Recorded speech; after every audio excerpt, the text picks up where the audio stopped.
Good evening class. আমি সন্তু, তোমরা দেখছো the learning expert 2.0 YouTube channel. তোমাদের সামনে ডাব্লিউবিপির যে হিউজ ভ্যাকান্সি প্রকাশিত হয়েছে, অর্থাৎ পুলিশের জন্য WBP constable, WBP SI, KP constable এবং ডাব্লিউপি জেল পুলিশের কিন্তু অলরেডি ফর্ম ফিল আপ হয়ে আছে। তো তার জন্য ম্যাথের ক্লাস কিন্তু অলরেডি শুরু হয়ে গেছে। আজকে তোমাদের ম্যাথের জন্য সেকেন্ড ক্লাস প্রোভাইড করা হচ্ছে। তো এর আগে অলরেডি আমরা ম্যাথের জন্য ফার্স্ট ক্লাস করে নিয়েছি, এবং তার আগে কেপি এসআই এবং কেপি কনস্টেবল, যেটার এক্সাম রিসেন্টলি হয়ে গেল। কনস্টেবলটা 2023 হয়েছিল এবং এসআই এক্সামটা এই বছরই জানুয়ারি মাসে হয়েছে। তো তার প্রিভিয়াস ইয়ারের কোশ্চেন অ্যানালিসিস কিন্তু অলরেডি করানো হয়ে গেছে। তো সেটার ফার্স্টে করানোর এটাই অর্থ যে কেমন ধরনের কোশ্চেন তোমাদের এক্সামে দেয় সেটার সম্বন্ধে একটা আইডিয়া চলে আসবে। তাই প্রত্যেককে বলছি, যদি সেই ক্লাসগুলো না থেকে থাকো, এই চ্যানেলের ডেসক্রিপশন বক্সে সেই ক্লাসগুলোর লিঙ্ক প্রোভাইড করা আছে, সেটার উপর ক্লিক করলে প্রিভিয়াস ক্লাসগুলো তোমরা করে নিতে পারবে। তো শুরু করছি আজকের ক্লাস। আজকের সেকেন্ড ক্লাসের ফার্স্ট কোশ্চেন দেখো, 11টি সংখ্যার গড় বলা আছে 6। যদি প্রত্যেকটি সংখ্যাকে 7 দিয়ে গুণ করা হয়, তাহলে নতুন সংখ্যার গড় কত হবে? তো এখানে দেখো, ফার্স্টে বলেছে কি 11টা সংখ্যা, তার গড় বলে দিয়েছে কত, 6। তাহলে কি হচ্ছে, 6, 11, 66 হচ্ছে। এবার কি বলছে, প্রত্যেকটা সংখ্যাকে যদি 7 দিয়ে গুণ করি, অর্থাৎ এই 11টা সংখ্যার প্রত্যেকটাকে যদি 7 দিয়ে গুণ করা হয়, তাহলে নতুন সংখ্যাগুলোর গড় কত হবে? তাহলে প্রত্যেকটা সংখ্যার সাথে 7 গুণ করা মানে এই যে সমষ্টি পেলে 11টা সংখ্যার সমষ্টি 66, তার সাথে 7 গুণ করা। এবার এখানে বলছে নতুন সংখ্যাগুলোর গড় কত। তাহলে নতুন সংখ্যা মানে কটাই সংখ্যা, সংখ্যা তো বাড়ি নেই, সংখ্যা তো 11টাই ছিল। তো 11টা সংখ্যা দিয়ে একে ভাগ করে দাও, নতুন সংখ্যার গড় কত এখান থেকে পেয়ে যাবে। তো 11 দিয়ে ভাগ করলে এখান থেকে পাচ্ছ 6, 11, 66, অর্থাৎ 6 সাথে 42 হবে নতুন সংখ্যার গড়। অপশন নাম্বার ডি এর সঠিক অ্যান্সার হবে। চলে আসো পরের কোশ্চেন, কোন ক্ষুদ্রতম ভগ্নাংশ এত দ্বারা বিভাজ্য? তো এরকম ভগ্নাংশ থাকুক বা এখানে সংখ্যা থাকুক, 3টে বা 4টে সংখ্যা, যে কোন ক্ষুদ্রতম সংখ্যা এত দ্বারা বিভাজ্য, তো কি করতে হবে, সব সময় লসাগু করতে হবে, লসাগু করতে হবে। অর্থাৎ লসাগু মানে এলসিএম বার করতে হবে। তাহলে ভগ্নাংশের এলসিএম বার করার নিয়ম কি? ভগ্নাংশ আছে দেখো, এখানে 6-এর 7 আছে, 5-এর 14 আছে, 10-এর 21। তো ভগ্নাংশের ওপরের যে অংশ তাকে আমরা কি বলি, লব। আর ভগ্নাংশের নিচের যে অংশ তাকে আমরা কি বলি, হর। ভগ্নাংশের লসাগু, ভগ্নাংশের লসাগু কিভাবে বার করা হয়? ভগ্নাংশের ভগ্নাংশের লসাগু মানে এলসিএম। ভগ্নাংশের লসাগু বার করার নিয়ম হলো, ওপরে আছে লব, লবের লসাগু অর্থাৎ লবের এলসিএম বাই হরে যে সংখ্যাগুলো আছে তাদের গসাগু অর্থাৎ হরের এইচসিএফ। তাহলে লবে কোন সংখ্যাগুলো আছে, আছে 6, আছে 5, আছে 10, এদের লসাগু বার করো। তাহলে 2 দিয়ে ভাগ করলে 3 2 6, 5 আর 5 2 10, আবার 5 দিয়ে যাচ্ছে, 3 থাকছে, 5 1 5, 5 1 5 1 5, 5 1 5। তাহলে লসাগু কত পেলে এখান থেকে, এলসিএম কত পেলে, 2 ইন্টু 3 ইন্টু 5। আর তাহলে এখানে গুণ করলে হচ্ছে 5 2 10, 3 10 কে কত, 30, অর্থাৎ লসাগু পেলে 30। তো লবের এলসিএম এর জায়গায় বসাও 30, আর হরের এইচসিএফ মানে হরের গসাগু, হর কি কি আছে, আছে 7, আছে 4, আছে 21। এখান থেকে দেখো গসাগু বার করো, 7 1 7, সরি এখানে 14 আছে, 7 14 21, 7 2 14, 3 7 21, আর যাচ্ছে না। তাহলে এইচসিএফ কত, অর্থাৎ গসাগু কত, গসাগু হলো 7। তো এখানে বসাও হরের গসাগু 7। তাহলে অ্যান্সার হবে কি, অ্যান্সার হবে ভগ্নাংশের এলসিএম হবে কত, 30-এর 7, এবং এটাই ক্ষুদ্রতম ভগ্নাংশ, যেটা এটা দ্বারা এই ভগ্নাংশ দ্বারা বিভাজ্য হবে। তো কোন অপশন আছে, আছে অপশন সি তে, অপশন নাম্বার সি এর সঠিক অ্যান্সার। চলে আসো পরের কোশ্চেন, একটি বাস্কেটে 50টি ফুল আছে। এক ব্যক্তি উপাসনার সময় শহরে সবকটি মন্দিরে ততগুলো ফুল দিতে চান যতগুলো মন্দির ওই শহরে আছে। অর্থাৎ সাপোজ ধরো যে আর সেই চত্বরে এক সরি সেই চত্বরে 10টা মন্দির আছে। তাহলে 10টা মন্দিরের প্রত্যেকটি মন্দিরে কটা করে ফুল দেবে, প্রত্যেকটা মন্দিরে কিন্তু 10টা করে ফুল দেবে। তাহলে 10টা মন্দিরের ফুলের সংখ্যা কত হবে, 10 ইন্টু 10, 100টা ফুল কিন্তু তার মন্দিরে দেওয়ার জন্য লাগবে। তো এটা জাস্ট বোঝানোর জন্য একটা আমি র্যান্ডম ডিজিট নিয়েছি। এখানে কোশ্চেন বলেছে দেখো, একটি বাস্কেটে 50টা ফুল আছে। এক ব্যক্তি উপাসনার সময় শহরের সবকটি মন্দিরে ততগুলো ফুল দিতে চান যতগুলো মন্দির ওই শহরে আছে। সেই কারণে তার প্রয়োজন 8টি বাস্কেট ফুল। তাহলে ওই শহরে মন্দিরের সংখ্যা কটা? তো এর জন্য প্রয়োজন কটা? 8 বাস্কেট ফুল। এক বাস্কেটে কটা ফুল ধরে? 50টা ফুল ধরে। তাহলে টোটাল কটা ফুল লাগবে? টোটাল ফুল লাগবে কটা?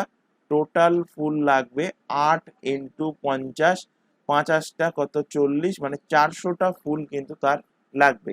এবার ধরে নাও এখান থেকে সেই চত্বরে এক্সটা মন্দির ছিল এবং প্রত্যেকটা মন্দিরে এক্সটা করে ফুল দিয়েছে। তাহলে টোটাল কটা ফুল লাগবে? X into x, x square, যেটা এক্ষুনি উদাহরণ দিয়ে বোঝালাম। 10টা মন্দির ছিল, প্রত্যেকটা মন্দিরে 10টা করে ফুল দিয়েছে, তাহলে টোটাল কটা ফুল লাগবে?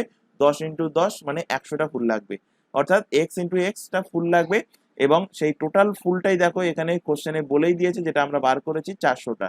তো এটার ভ্যালু কত হবে? এটার ভ্যালু হবে 400। এবার এখান থেকে এক্স এর মান বার করলে পেয়ে যাবে যে শহরে মন্দিরের সংখ্যা কটা। তো এক্স ইন্টু এক্স মানে কি হবে? এক্স ইন্টু এক্স মানে এক্স স্কোয়ার, এক্স স্কোয়ার সমান 400, এক্স মানে কি হবে? রুট ওভার 400, প্লাস মাইনাস হয় কিন্তু এখানে সবসময় আমরা প্লাসটা কনসিডার করব, তাই আমি প্লাস মাইনাস লিখছি না। তাহলে 400 বর্গমূল করলে পেয়ে যাব কত? 20। অর্থাৎ সেই চত্বরে কটা মন্দির আছে? অর্থাৎ এক্স এর ভ্যালু পেলাম 20, তো সেই চত্বরে 20টা মন্দির আছে। অপশন বি এর সঠিক অ্যান্সার। চলে আসো পরের কোশ্চেন। দুটো সংখ্যার লসাগু এবং গসাগু যথাক্রমে এত এবং এত। একটি সংখ্যা 25 হলে অপর সংখ্যা কত হবে? ভেরি ভেরি ইম্পর্টেন্ট কোশ্চেন, বহুবার এক্সামে দিয়েছে এবং ম্যাক্সিমাম এক্সামেই কিন্তু দেখা যায়, বিশেষ ক্ষেত্রে পুলিশের এক্সামের ক্ষেত্রে। তো সূত্র মনে রাখবে। সূত্র কি?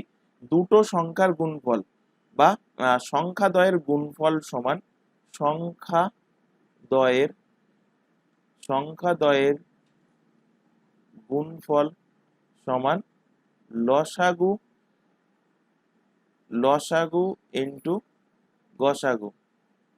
লসাগু ইন্টু গসাগু মানে সংখ্যাদ্বয়ের গুণফল। তো সংখ্যাদ্বয়ের মধ্যে দেখো একটা সংখ্যা এখানে বলা আছে 25, তো এখানে লেখো 25। আর একটা সংখ্যা ধরে নাও এক্স, তো 25 ইন্টু এক্স হয়ে যাচ্ছে। লসাগু বলেছে দেখো কত? লসাগু বলেছে 150, এখানে বসাও 150।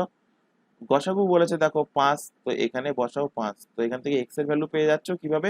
25 দিয়ে কাটো, 25 দিয়ে কাটলে 6 25 150, এক্স এর ভ্যালু হবে 5 6 কত? 30। অর্থাৎ অপশন সি এর সঠিক অ্যান্সার হবে। চলে আসো পরবর্তী কোশ্চেন। আচ্ছা, এখানে তোমাদের একটা ছোট ইনফরমেশন প্রোভাইড করা আছে। তোমরা এখন যে ক্লাসটা দেখছো সেটা পুলিশ স্পেশাল ম্যাথের ক্লাস, যার মধ্যে jail police, WP constable, SI এবং কেপি কনস্টেবল এগুলো প্রত্যেকটাই কিন্তু কভার করানো হবে। অর্থাৎ এই পুলিশের ক্লাসে একসাথে কিন্তু কম্বাইন ভাবে এসআই এবং কনস্টেবলের জন্য ক্লাস করানো হচ্ছে। এছাড়া আদার্স যে এক্সামের নামগুলো দেখতে পাচ্ছ, প্রত্যেকটা এক্সামের জন্য কিন্তু জিকে জিএস এর ক্লাস হোক বা ম্যাথের ক্লাস হোক, ম্যাথের ক্লাসটা এই চ্যানেলে প্রোভাইড করা হবে। আর জিকে জিএস এর ক্লাসের জন্য কিন্তু আমাদের আরেকটা চ্যানেলে ক্লাস চলছে, সেটা সম্বন্ধে বলছি একটু পরে। তো প্রত্যেকটা এক্সামের জন্য সম্পূর্ণ ফ্রিতে সিলেবাস ওয়াইজ লাইভ ক্লাস কিন্তু প্রোভাইড করা হচ্ছে তোমাদের দুটো চ্যানেল মিলিয়ে। লাইভ ক্লাস অ্যাটেন্ড না করতে পারলে ক্লাস থেকে যাচ্ছে রেকর্ডেড ফরম্যাটে, সুতরাং পরবর্তীতে তোমরা ক্লাসগুলো দেখতে পারবে। এছাড়া এই প্রত্যেকটা এক্সামের জন্য আমাদের কিন্তু আলাদা আলাদা হোয়াটসঅ্যাপ ব্যাচ ক্রিয়েট করা আছে। সেই ব্যাচে যুক্ত হওয়ার একটাই বেনিফিট, কখন কোন ক্লাস হবে, কোন দিন কোন টাইমে কোন ক্লাস থাকছে বা ক্লাসের লিঙ্কগুলো প্রোভাইড করা বা এক্সাম ওরিয়েন্টেড গুরুত্বপূর্ণ ইনফরমেশনগুলো তোমাদের সব কিছুই হোয়াটসঅ্যাপ গ্রুপে জানানো হয়। তো হোয়াটসঅ্যাপের নাম্বারটা তোমরা নিচে দেখতেই পাচ্ছ, তোমাদের সামনে ডিসপ্লে হচ্ছে 9933434203। যদি কেউ মনে করো হোয়াটসঅ্যাপ গ্রুপে যুক্ত হতে চাইছো, তাহলে অবশ্যই আমাদের হোয়াটসঅ্যাপে এই নাম্বারে ইনফর্ম করো, তাহলে তোমাদের রিকোয়ারমেন্ট অনুযায়ী নির্দিষ্ট ব্যাচে অ্যাড করে নেওয়া হবে। এছাড়া এখানে আরও একটা গুরুত্বপূর্ণ ইনফরমেশন প্রোভাইড করা আছে। তোমরা এখন যে চ্যানেলের ক্লাসটা দেখছো, চ্যানেলের নাম হলো ম্যাথস বাই সন্তু স্যার, যার লোগোটা তোমরা দেখতে পাচ্ছ। চ্যানেলটা একদমই নতুন চ্যানেল, তাই প্রত্যেককে বলছি চ্যানেলটাকে অবশ্যই অবশ্যই সাবস্ক্রাইব করে রাখবে। এছাড়া আমাদের আরেকটা চ্যানেল দ্য লার্নিং এক্সপার্ট 2.0, এখানে কিন্তু অলরেডি জিকে জিএস এর ক্লাস শুরু হয়ে গেছে। পুলিশ স্পেশাল হোক বা আদার্স এক্সাম, প্রত্যেকটা এক্সামে জিকে জিএস এর ক্লাস শুরু হয়ে গেছে। এছাড়া এখানে পেয়ে যাবে কারেন্ট অ্যাফেয়ার্স এর ক্লাস, রিজনিং এর ক্লাস অ্যান্ড ইংলিশের ক্লাস, প্রত্যেকটা ক্লাস সম্পূর্ণ ফ্রিতে পেয়ে যাবে এই চ্যানেল থেকে। অর্থাৎ ম্যাথের ক্লাস বাদ দিয়ে, ম্যাথের ক্লাসটা চলবে ম্যাথস বাই সন্তু স্যার এই চ্যানেলে, এটা বাদ দিয়ে বাকি সব সাবজেক্টের ক্লাস চলছে দ্য লার্নিং এক্সপার্ট 2.0 ইউটিউব চ্যানেলে। তাই প্রত্যেককে বলছি চ্যানেল দুটোকে সাবস্ক্রাইব করে রাখো এবং বেল আইকনকে অল নোটিফিকেশন সেট করে রাখো এবং রেগুলার বেসিসে চ্যানেল দুটো থেকে ক্লাসগুলো করতে থাকো। চলে আসো পরের কোশ্চেন। দুটো সংখ্যার তৃতীয় একটি সংখ্যার চেয়ে যথাক্রমে 20% এবং 50% বেশি। প্রথম সংখ্যাটি দ্বিতীয় সংখ্যা শতকরা কত? তো প্রথম সংখ্যা দ্বিতীয় দ্বিতীয় সংখ্যা আর একটা হলো কি তৃতীয় সংখ্যা। তো এখানে বলেছে কি দুটো সংখ্যা তৃতীয় একটি সংখ্যার চেয়ে যথাক্রমে এত পার্সেন্ট বেশি। তো তৃতীয় সংখ্যা আমি ধরছি 100, তো প্রথম সংখ্যা কত পার্সেন্ট বেশি? 20% বেশি। তাহলে 100-র থেকে 20% বেশি মানে প্রথম সংখ্যাটা কত হবে? 120। তারপরে দেখো এখানে বলেছে দ্বিতীয় সংখ্যাটা কত পার্সেন্ট বেশি? 50% বেশি। তো 100-র 50% মানে 150, অর্থাৎ দ্বিতীয় সংখ্যাটা হবে 150। এবার জানতে চাইছে প্রথম সংখ্যাটি দ্বিতীয় সংখ্যার শতকরা কত? তো প্রথম সংখ্যাটা দ্বিতীয় সংখ্যার রেসপেক্টে বার করতে বলেছে, যার রেসপেক্টে বার করতে বলবে সেটাকে নিচে লিখবে। 150 থেকে 120 কত বেশি? 30 বেশি। তো উপরে লেখো 30, একের মধ্যে কত, 100-র মধ্যে কত, কারণ এখানে শতকরা অর্থাৎ পার্সেন্টেজ বার করতে বলেছে। এখানে 0 0 কাটো, 3 দিয়ে কাটলে 3 5 15, 5 দিয়ে কাটলে 5 20 100, অর্থাৎ কত পার্সেন্ট বেশি? 20% বেশি। এখানে দেখো প্রথম সংখ্যাটি দ্বিতীয় সংখ্যার শতকরা, আচ্ছা কত বেশি এখানে বলেনি। আচ্ছা কত বেশি যদি বলতো তাহলে অ্যান্সার হতো 20%, যে প্রথম সংখ্যাটা দ্বিতীয় সংখ্যার থেকে কত বেশি এখানে জানতে চাইছে। তো এটাও একটা কোশ্চেন হতে পারে, এটা তোমরা নোট ডাউন করে রাখবে। কিন্তু এর অ্যান্সার যেটা আসবে এখানে বলছে যে প্রথম সংখ্যাটা দ্বিতীয় সংখ্যার শতকরা কত। তো দ্বিতীয় সংখ্যার রেসপেক্টে বার করতে বলছে, দ্বিতীয় সংখ্যার নিচে লেখো প্রথম সংখ্যাটা কত। প্রথম সংখ্যাটা 120, ওপরে 120 লেখো, একের মধ্যে কত, 100-র মধ্যে কত। 0 0 এখান থেকে কাটো, 3 দিয়ে কাটলে 3 4 12, 3 দিয়ে কাটলে 3 5 15, 5 দিয়ে কাটলে 5 20 100, অর্থাৎ 4 20 কত, 80, 80%। প্রথম সংখ্যাটা দ্বিতীয় সংখ্যার কত শতাংশ? 80%, 80%। তো অ্যান্সার হয়ে যাবে 80%। অপশন নাম্বার ডি এর কিন্তু সঠিক অ্যান্সার হবে। চলে আসো পরবর্তী কোশ্চেন। এ একটি কাজ 12 দিনে একা, বি একটি কাজ 15 দিনে একা করতে পারে। এ 3 দিন কাজ করার পর বি যোগদান করলো এর সাথে, বাকি কাজ কত দিনে শেষ হবে? ভালো কোশ্চেন। এ বলেছে 12 দিনে কাজ করে, বি বলেছে 15 দিনে কাজ করে। তো এখানে 12 আর 15 এদের কি করতে হবে? লসাগু নিতে হবে। তো 12 15 লসাগু কত হবে? 60 হবে 12 15 লসাগু। এগুলো প্র্যাকটিসের মাধ্যমেই তোমরা বুঝতে পারবে, যত বেশি প্র্যাকটিস করবে তত তোমাদের স্টেপ জাম্প করতে সুবিধা হবে। তো এখানে লসাগু আমি বার করেই দেখাচ্ছি। 3 দিয়ে ভাগ করলে 3 4 12, 3 5 15, এলসিএম কত হবে? 3 ইন্টু 4 ইন্টু 5, 4 5 20, 3 20 কত হবে? 60। তো লসাগু হবে 60। এটাই হবে টোটাল ওয়ার্ক, মানে টোটাল কাজ হবে কত ইউনিট? 60 ইউনিট। এখান থেকে এফিসিয়েন্সি পেয়ে যাবে। এফিসিয়েন্সি কিভাবে পাবে? এই 60-কে 12 দিয়ে ভাগ করো, 12 দিয়ে ভাগ করলে পেয়ে যাচ্ছে 5। তো 5 হবে এর এফিসিয়েন্সি, অর্থাৎ এ একদিনে 5 ইউনিট কাজ করতে পারে। বির ক্ষেত্রে এফিসিয়েন্সি বার করতে গেলে একই প্রসেসে 60 দিয়ে 15-কে ভাগ করো, ভাগ করলে পেয়ে যাচ্ছে 4, অর্থাৎ বি এর এফিসিয়েন্সি হলো 4। তাহলে এ একদিনে 5 ইউনিট কাজ করতে পারে, বি একদিনে 4 ইউনিট কাজ করতে পারে। তাহলে ফার্স্টে দেখো বলেছে এ 3 দিন কাজ করার পর, তো এ প্রথম 3 দিন কাজ করেছে। তো এ যদি একদিনে 5 ইউনিট কাজ করে তাহলে 3 দিনে কত ইউনিট কাজ করবে? 3 ইন্টু 5, 15 ইউনিট কাজ কিন্তু এ করবে প্রথম 3 দিনে। টোটাল কাজ কত ছিল? 60 ইউনিট। তো টোটাল কাজ থেকে 15 ইউনিট কাজ যদি এ করে নেয় তাহলে বাকি পড়ে থাকে কত ইউনিট কাজ? বাকি পড়ে থাকবে 45 ইউনিট কাজ। এই 45 ইউনিট কাজ বি এবং এ দুজনে মিলেই করেছে, কারণ বি এ কাজ করার 3 দিন পরে এসে যোগদান করেছে। তাহলে এবার এখান থেকে বার করো এ আর বির একদিনে কাজ করলে তাদের টোটাল এফিসিয়েন্সি কত। তো এর এফিসিয়েন্সি 5, বি এর এফিসিয়েন্সি 4, 5 আর 4 যোগ করলে 9, অর্থাৎ দুজনে মিলে একদিনে 9 ইউনিট করে কাজ করতে পারে। আর বাকি কাজ পড়ে আছে 45 ইউনিট। তো 45 বাই একদিনে কাজ করে 9 ইউনিট, তাহলে এখান থেকে পেয়ে যাবে যে টোটাল কত দিন সময় লাগছে, মানে এই কাজটা হয়ে, মানে এ 3 দিন কাজ করবার বাকি যে কাজটা পড়ে থাকছে সেই কাজটা করতে কতদিন সময় লাগছে। তো 9 দিয়ে ভাগ করলে 5 9 45, অর্থাৎ বাকি কাজটা করতে এ আর বি এর সময় লাগবে 5 দিন। অপশন নাম্বার এ এর সঠিক অ্যান্সার হবে। এখানে অনেক সময় জানতে চাই যে টোটাল কাজটা করতে, এখানে যেমন কোশ্চেনটা দিয়েছে বাকি কাজ করতে কতদিন সময় লাগবে, তাই অ্যান্সার করলাম 5 দিন। যদি জানতে চাই যে টোটাল কাজ করতে কতদিন সময় লাগবে, তাহলে এ আর বি লাস্টের কাজটা 5 দিনে করেছে আর এ আগে 3 দিন করেছে, তো তখন অ্যান্সার হবে যে টোটাল কাজ করতে সময় লাগে 5 + 3 সমান 8 দিন সময় লাগবে। তো কোশ্চেন কি দিচ্ছে সেই অনুযায়ী কিন্তু অ্যান্সার করবে। চলে আসো পরের কোশ্চেন। আচ্ছা, পরের এই টাইপের কোশ্চেন কিন্তু এখন দেখা যাচ্ছে রিসেন্টলি এই টাইপের কোশ্চেন বহুবার এক্সামে দিচ্ছে, ইম্পর্টেন্ট কোশ্চেন, এবং এটা মুখোমুখি সলভ হবে। তার জন্য কি করতে হবে, তার জন্য তোমাদের 1 থেকে 30 পর্যন্ত স্কোয়ার নাম্বার মুখস্থ রাখতে হবে, 1 থেকে 15 পর্যন্ত কিউব নাম্বার মুখস্থ রাখতে হবে, আর 1 থেকে 30 পর্যন্ত নামতা তোমাদের মুখস্থ রাখতে হবে। এই 3টে জিনিসই কিন্তু কাজে লাগবে। তো এখানে দেখো খেয়াল করো, এখানে সব থেকে ছোট যেটা সেখান থেকে শুরু করবে, মানে এখান থেকে শুরু করবে। 256 কিসের বর্গমূল, কার বর্গমূল 256 হবে, 256 হলো 16-র বর্গমূল। তাহলে এখানে 256-র বর্গমূল করলে পেয়ে যাচ্ছে 16, 16 আর 20 যোগ করলে কত হচ্ছে, যোগ করলে হচ্ছে 36। তারপরে দেখো 36-এর উপরে আছে রুট ওভার, এই রুট ওভারটা আছে, তো 36-এর রুট ওভার করলে মানে 36-এর বর্গমূল করলে পেয়ে যাচ্ছ কত, পেয়ে যাচ্ছ 6। তাহলে এখানে 115-র সঙ্গে কত যোগ হচ্ছে, 115-র সঙ্গে যোগ হচ্ছে 6, 115 আর 6 যোগ করো পাচ্ছ কত, 121। তার ওপরেও আবার আর একটা বর্গমূল আছে, তাহলে 121-এর বর্গমূল, কার বর্গমূল 121, 11 সরি কার স্কোয়ার 121, 11-র স্কোয়ার, মানে 121-এর বর্গমূল হবে কত, 11। তো এই 25-এর সাথে তাহলে যোগ হবে কত, 11। তাহলে 25 আর 11 যোগ করো, যোগ করলে আবার পাচ্ছ 36, তার আবার বর্গমূল, তাহলে 36-এর বর্গমূল করলে পাবে কত, 6। তো 6 এখানে বেরিয়ে আসলো, 10 আর 6 যোগ করলে কত, 16। তো 16-র উপরে দেখো আবার বর্গমূল আছে, তাহলে 16-র বর্গমূল কত হবে, 16-র বর্গমূল হবে 4, অর্থাৎ 4-এর স্কয়ার হবে 16, অপশন এ এর কিন্তু সঠিক অ্যান্সার হবে। এই টাইপের কোশ্চেন কিন্তু দেখেই মুখোমুখি সলভ করা যায়, যেমনটা আমি এখানে করিয়ে দিলাম। আর যদি পাতিয়ে সলভ করতে চাও 1 থেকে 2 মিনিট টাইম ওয়েস্ট হয়ে যাবে।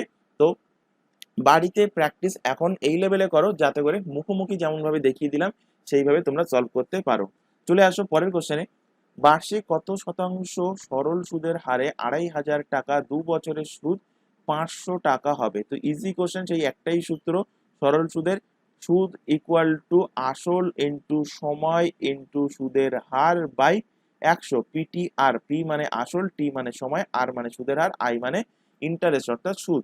তো এখানে সুদ কত হবে বলেছে, 500 টাকা, তো আয়ের জায়গায় লেখো 500। আসল বলে দিয়েছে কত, 2,500, আসলের জায়গায় 2,500 লেখো। টাইম বলে দিয়েছে 2 বছর, সুদের হার অর্থাৎ আর এর ভ্যালু বার করতে হবে বাই কত, 100।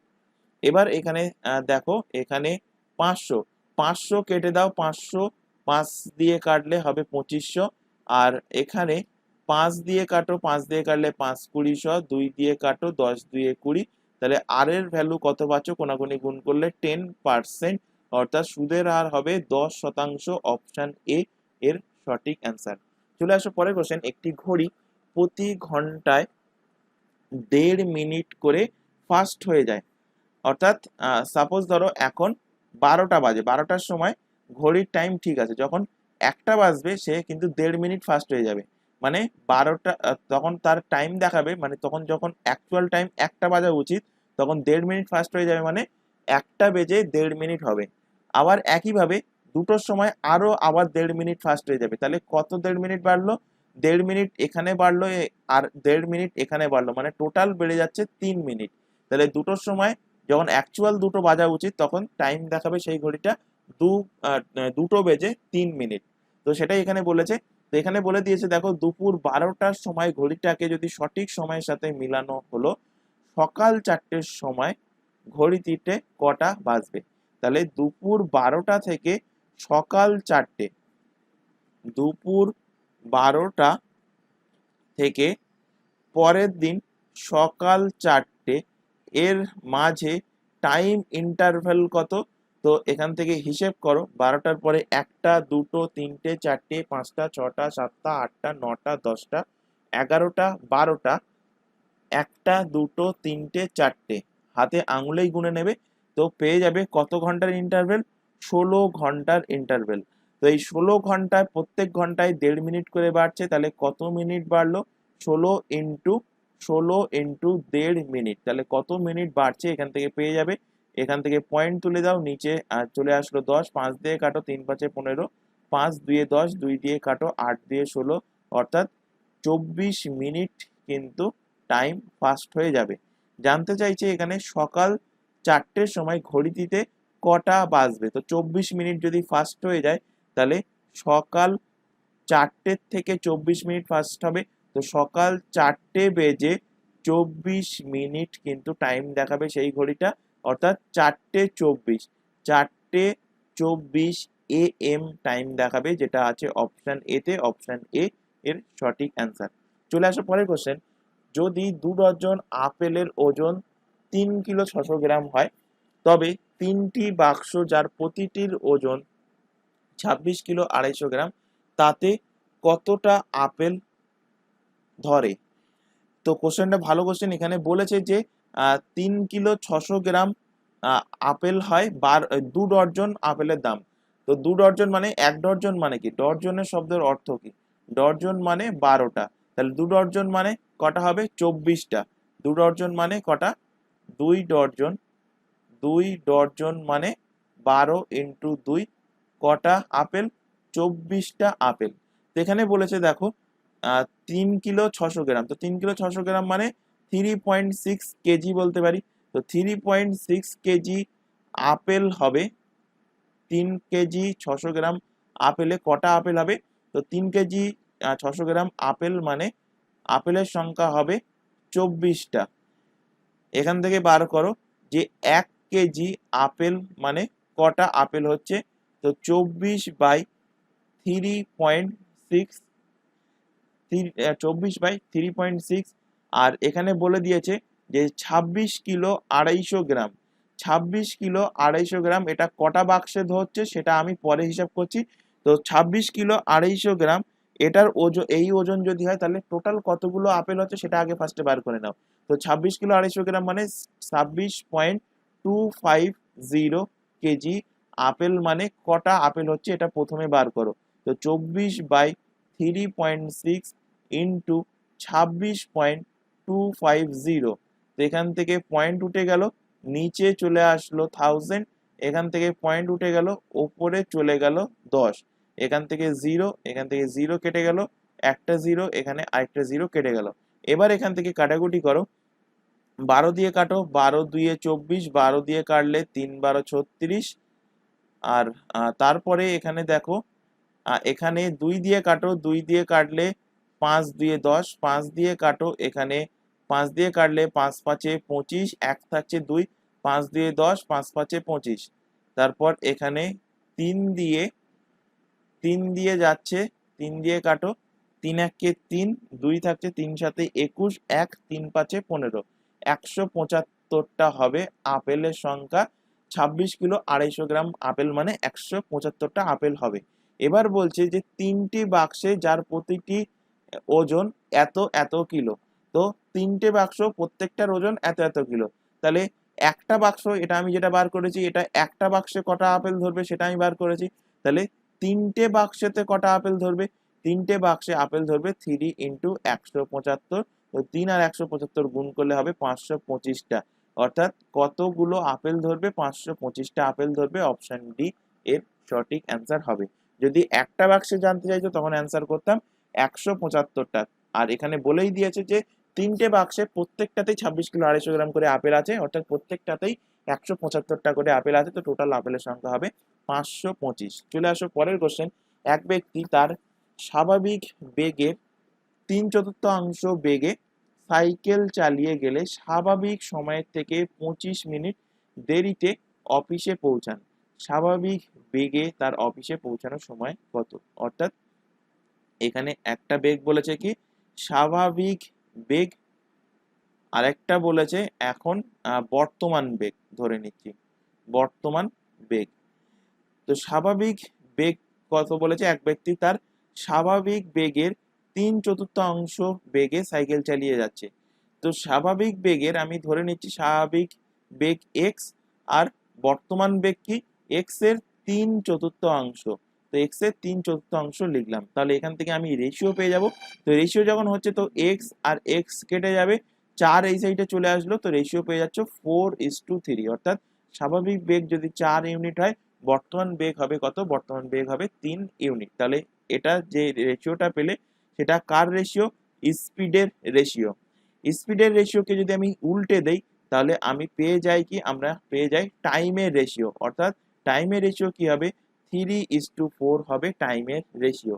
এবার দেখো এখানে বলছে যে স্বাভাবিক সময়ের থেকে 25 মিনিট দেরিতে সে কিন্তু অফিসে পৌঁছাচ্ছে। তো এখানে দেখো টাইমের ডিফারেন্স কত হচ্ছে? 4 থেকে 3 বাদ দিলে 1। এই 1 ইউনিটের ভ্যালুই দেখো বলে দিয়েছে কত? 1 ইউনিটের ভ্যালু বলে দিয়েছে 25 মিনিট। কি জানতে চাইছে? স্বাভাবিক বেগে অফিসে পৌঁছানোর সময় কত? তো স্বাভাবিক বেগে অফিসের পৌঁছানোর সময় বলতে এখানে রেশিওতে 3 ইউনিট ডিনোট করছে। তো 1 এর ভ্যালু 25, তাহলে 3 এর ভ্যালু কত হবে? এর সাথে 25 গুণ করো, 3 25 75 মিনিট সময় লাগবে, যেটা আছে অপশন সি তে। অপশন নাম্বার সি এর সঠিক অ্যান্সার। চলে আসো পরের কোশ্চেন। 3000 টাকার বার্ষিক 10% হারে 2 বছরে যৌগিক সুদ কত? অর্থাৎ এখানে কম্পাউন্ড ইন্টারেস্ট বার করতে বলেছে। কম্পাউন্ড ইন্টারেস্ট অর্থাৎ জটিল সুদ। কম্পাউন্ড ইন্টারেস্ট বার করতে হবে। তো কম্পাউন্ড ইন্টারেস্ট বার করার একটা সূত্র আছে, অ্যামাউন্ট মানে কি? সুদ আসল ইকুয়াল টু আসল into 1 plus P into 1 plus R by 100 whole to the power N, যেখানে এ মানে সুদ আসল, পি মানে আসল, 1 প্লাস আর মানে সুদের হার, আর এন মানে হলো টাইম পিরিয়ড। তো এইভাবে করতে পারো, এইভাবে করলে কিন্তু টাইম টেকেন হয়ে যাবে। তো সব থেকে বেস্ট প্রসেস যেটা সেটাই আমি এখানে দেখাচ্ছি। তো এখানে আসল যেটা বলেছে 3000 টাকা লেখো, কত হারে বাড়ছে? 10% হারে বাড়ছে। তো 10% হারে যদি বাড়ে তাহলে পরবর্তী বছরে কত টাকা পাবে? 110% পাবে। তো এখানে লেখো 110%। এই প্রসেসটা কত বছরের জন্য চলছে? 2 বছরের জন্য চলছে। তো দুবার এটা গুণ করো, 110/100। তো এই যেটা পাবে এটা পাবে 2 বছরের। কিভাবে? 2 বছরের সুদ আসল পাচ্ছ এখান থেকে। তো এখান থেকে কাটাকুটি করো, একটা জিরো, দুটো জিরো, তো এই দুটো জিরো এখান থেকে কেটে গেল। তারপরে আরো দুটো জিরো দেখো এখান থেকে কেটে যাচ্ছে, এ জিরো এখান থেকে কেটে গেল। তো এখান থেকে গুণ করো, 3 ইন্টু 11 গুণ করলে কত হবে? 121। কি করে বললাম 11 গুণ করে 121? তোমাদের ফার্স্টেই বলেছি যে 1 থেকে 30 পর্যন্ত স্কয়ার নাম্বার মুখস্থ রাখতে হবে। 11 এর স্কয়ার আমরা প্রত্যেকে জানি 121, তো সেখান থেকে লিখলাম। তো সেটা ওই স্কয়ার নাম্বার বা কিউব নাম্বার বা নাম, তাই এটা মুখস্থ রেখে শুধুমাত্র সিম্পলিফিকেশন সলভ করতে পারবে এমনটা নয়, তোমাদের ক্যালকুলেশনেও কিন্তু হেল্প করবে। তো এখানে গুণ করো, 3 1 3, 3 2 6, 3 3 1 3, 363। 363 যেটা হচ্ছে সেটা 363। আচ্ছা, এখানে একটা জিরো আছে, তো এখানে জিরো বসবে। তো 3630 টাকা, এটা কি পেলে? এটা পেলে 2 বছর পরে সুদ আসল। আসল কত? 3000 টাকা। তো সেটার থেকে বাদ দিলে তুমি পেয়ে যাবে যৌগিক সুদ।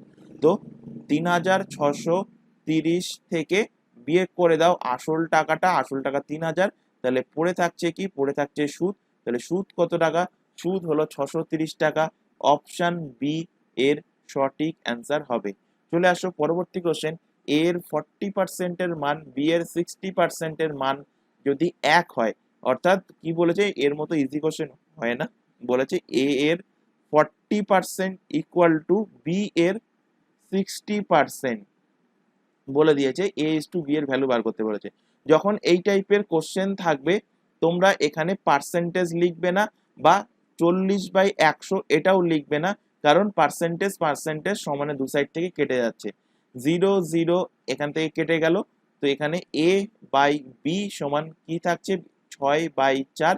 কাটাকুটি করলে এখানে 2, এখানে হচ্ছে 3, অর্থাৎ 3/2। তো এ ইস টু বি মানে 3:2 হবে। অপশন নাম্বার বি এর সঠিক অ্যান্সার হবে। চলে আসো পরের কোশ্চেন। যদি x ইস টু ওয়াই সমান এত, y ইস টু জেড সমান এত, তাহলে 5x ইস টু 3z এর ভ্যালু কি আসছে সেটা এখানে বার করতে বলেছে। তো এখানে ফার্স্টে দেখো এখানে এখানে আছে কি? এখানে দেখো আছে তোমাদের 2:3।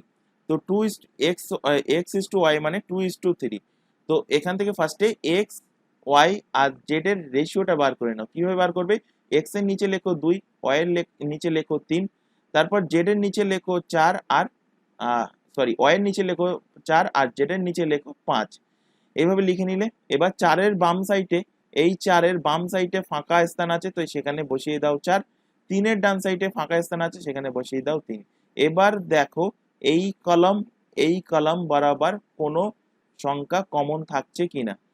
যদি কমন থাকে এখান থেকে কাটাকুটি করে নিতে পারো, যদি না থাকে ডাইরেক্ট গুণ করে লেখো।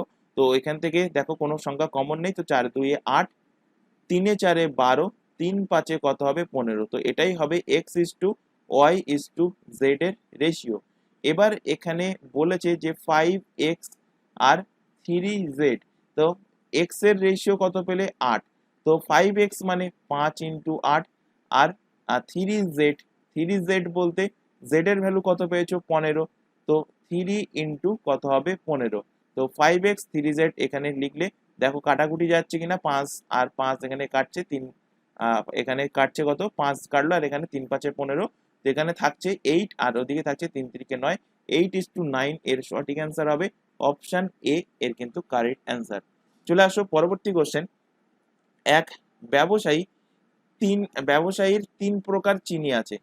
প্রথম প্রকার 171 কিগ্রা, দ্বিতীয় প্রকার 190 কিগ্রা এবং তৃতীয় প্রকার হলো 209 কিগ্রা। ওই চিনি অমিশ্রিত অবস্থায় কমপক্ষে কতগুলো সম আয়তন পিপায় পূর্ণ ভর্তি করা যায়। তো ভালো কোশ্চেন দিয়েছে। এখানে কি বলেছে যে একটা ব্যবসায়ীর কাছে 3 প্রকার চিনি আছে। প্রথম প্রকারটা আছে 171 কেজি, দ্বিতীয় প্রকার 190 কেজি, তৃতীয় প্রকার আছে 209 কেজি। ওই চিনিগুলো সে কিন্তু মিক্সার করবে না, মানে প্রথম প্রকারের সাথে দ্বিতীয় প্রকার বা দ্বিতীয় প্রকারের সাথে তৃতীয় প্রকার মিক্সার করবে না, আলাদা আলাদা রাখবে। তো অমিশ্রিত অবস্থায় কমপক্ষে কতগুলো সম আয়তন, অর্থাৎ সাপোজ ধরো এখান থেকে 171 থেকে 10 কেজি রাখছে, এখান থেকেও 10 কেজি রাখছে, এইভাবে কিন্তু আলাদা আলাদা ভাবে সম পরিমাণ ভাবে কিন্তু সে রাখছে। তাহলে কতগুলো পিপা পূর্ণ করতে হবে। তো এই টাইপের কোশ্চেন থাকলে জাস্ট কি করতে হবে, জাস্ট তোমাদের এখান থেকে গসাগু বার করে নাও।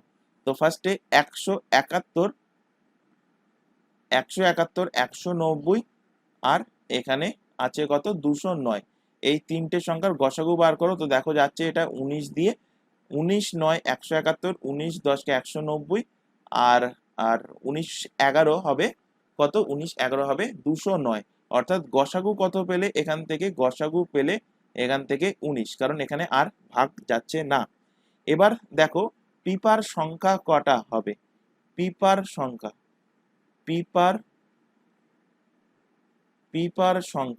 কটা হবে, কারণ সে প্রত্যেকটা পিপাতে 19 কিগ্রা করে সে চিনি রাখছে।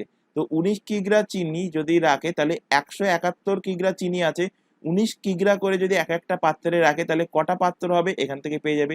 একইভাবে 190 কিগ্রার চিনি প্রত্যেকটা পাত্রে যদি 19 কিগ্রা করে রাখে তাহলে কটা পাত্র লাগবে ভাগ করলে পেয়ে যাবে। একইভাবে 209 কিগ্রার টোটাল চিনি 19 কিগ্রা করে মানে 19 কিলোগ্রাম করে যদি আমি রাখি প্রত্যেকটা পাত্রে, তাহলে কতগুলো পাত্র পাবে এখান থেকে পেয়ে যাবে। তো পাত্রের সংখ্যা যোগ করে দাও, যোগ করে দিলে এখানে পেয়ে যাচ্ছ। তো 19 দিয়ে 171 কে ভাগ করলে 9, 19 দিয়ে 190 কে ভাগ করলে 10, 19 দিয়ে 209 কে ভাগ করলে 11, যোগ করলে 11 আর 9 20 আর 10 যোগ করলে হচ্ছে 30। তো টোটাল পাত্রের সংখ্যা কটা, পাত্রের সংখ্যা 30টা। অপশন নাম্বার এ এর সঠিক অ্যান্সার হবে। তো আশা করি আজকের ক্লাসে এই যে 15টা কোশ্চেন রাখা হয়েছিল প্রত্যেকটা কোশ্চেন তোমাদের ক্লিয়ার হয়েছে। যদি কোথাও কোনো কোশ্চেনে ডাউট থাকে কমেন্ট বক্সে কমেন্ট করে দাগ নম্বর সহকারে কমেন্ট করে জানাবে, তাহলে পরবর্তী ক্লাসে তোমাদের সেই ডাউটটা ক্লিয়ার করা হবে। তবে তার আগে বলছি একবার ভিডিওটা রিমাইন্ড করে দেখবে, যদি কোনো কোশ্চেন তোমাদের বুঝতে অসুবিধা হয় ক্লাসের শেষে ভিডিও রিমাইন্ড করে দেখার সুযোগ থাকছে। তো ভিডিও রিমাইন্ড করে দেখবে, তা যদি না বুঝতে পারো তখন কমেন্ট বক্সে দাগ নম্বর সহকারে কমেন্ট করবে, তাহলে পরবর্তী ক্লাসে সেটা তোমাদেরকে আরেকবার সেটা সলভ করিয়ে দেখানো হবে। তো আজকে ক্লাস আমরা এখানে শেষ করছি। ক্লাস ভালো লাগলে অবশ্যই ক্লাসটাকে লাইক করবে, তোমার বন্ধু বান্ধবের মধ্যে শেয়ার করবে যারা কম্পিটিটিভ এক্সাম বা পুলিশের এক্সামের জন্য প্রিপারেশন নিচ্ছে। তো আজকের ক্লাস এই পর্যন্ত, নেক্সট দেখা হবে পরবর্তী ক্লাস নিয়ে। Thank you.